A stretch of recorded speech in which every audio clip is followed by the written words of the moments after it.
Alors, cette école d'été, en fait, c'est une formation qui réunit des étudiants, des professionnels de musée pour réfléchir ensemble à des contenus et à des outils pour mettre en place la transition socio-écologique dans les musées.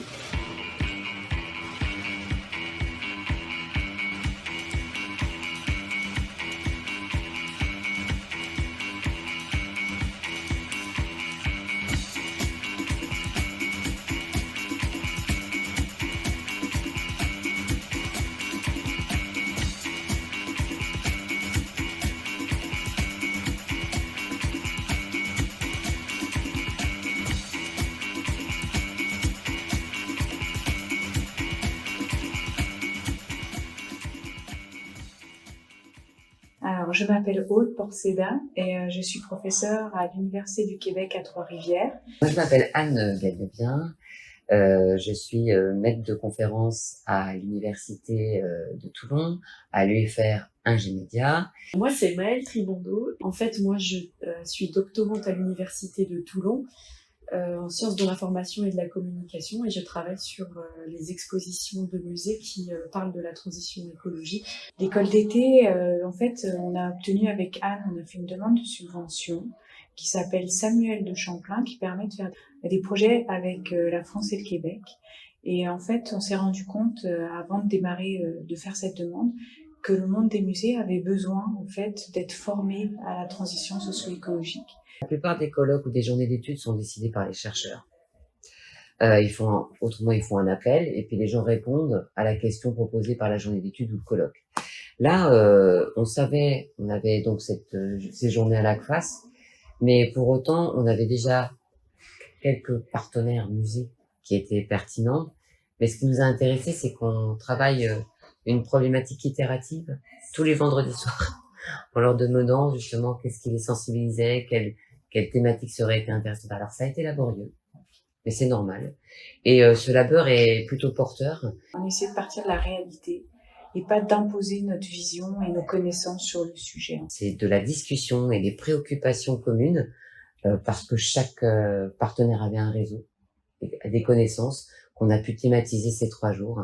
Le fait que ça dure 3 jours, en fait, que ce soit vraiment en immersion totale dans la thématique et l'expérience collective, le fait que ce soit toujours basé sur des échanges d'expériences, des ateliers participatifs. Ouais, la dimension participative et collective, c'est vraiment le point fort.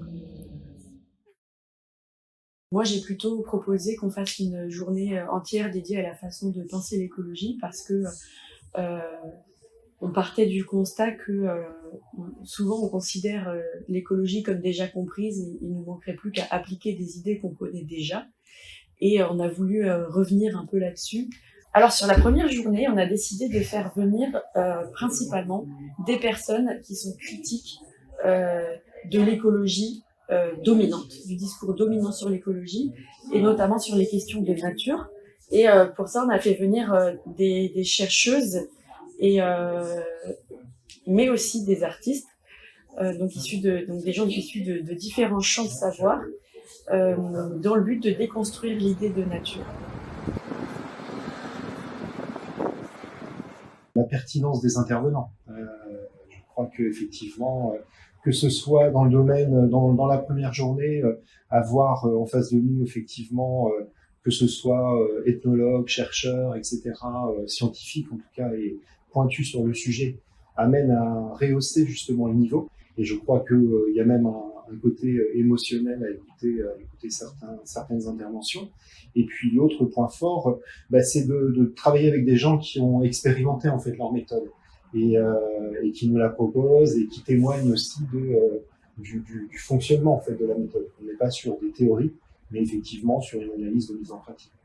Une deuxième journée où on a traité de la gouvernance. Et là, on a pu mettre en pratique un modèle théorique pour changer les pratiques artistiques et culturelles vers plus d'éco-responsabilité.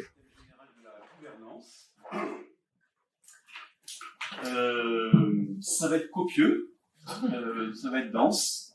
On va avoir le mauvais rôle de souvent vous rappeler à l'ordre au niveau du temps. Ça va être un peu frustrant, mais normalement ça devrait être riche.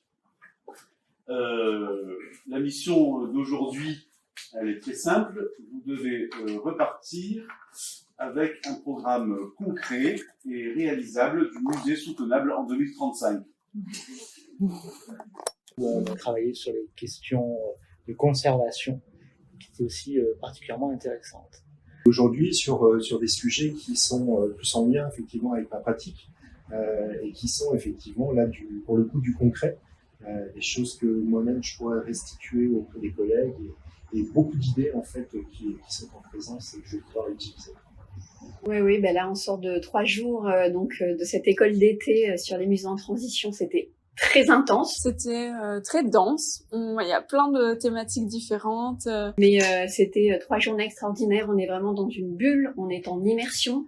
C'est très rare de pouvoir consacrer ce temps long en collectif, donc 3 jours entiers à réfléchir ensemble, à s'écouter, à partager des expériences. La mixité des profils et cette approche vraiment très transversale, très transdisciplinaire, où en fait une fois qu'on est en poste sur une activité bien particulière, même si en fait de par mon métier je vois énormément d'exemples, on reste très focalisé en fait avec des angles bien précis, et là ça permet de prendre énormément de recul, de se dire effectivement l'approche anthropologique, philosophique, je vais peut-être pas pouvoir l'intégrer tout de suite dans le conseil que je vais apporter à mes clients, mais en fait ça va nourrir ma pratique d'une manière ou d'une autre. De la même manière, la boussole qui émerge en fait, qui est issue d'une approche aussi très spectacle vivant, avec un rapport au corps. Concrètement, en réunion, je vois pas comment je vais pouvoir le réutiliser dès maintenant, mais il n'empêche que en fait c'est des pratiques, des idées qui vont mûrir, et je pense que d'une manière ou d'une autre je vais pouvoir le réinjecter. Donc c'est vraiment cette approche très transversale et transdisciplinaire qui m'a attirée et qui est un vrai point positif pour moi dans ces 3 jours.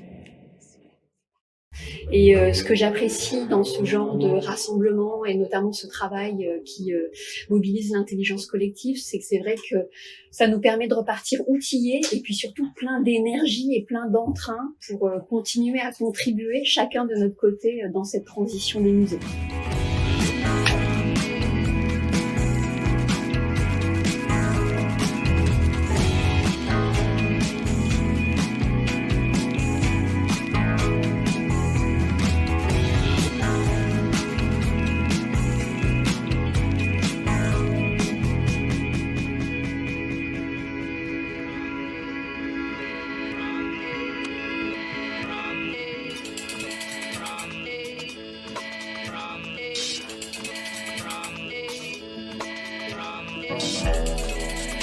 No.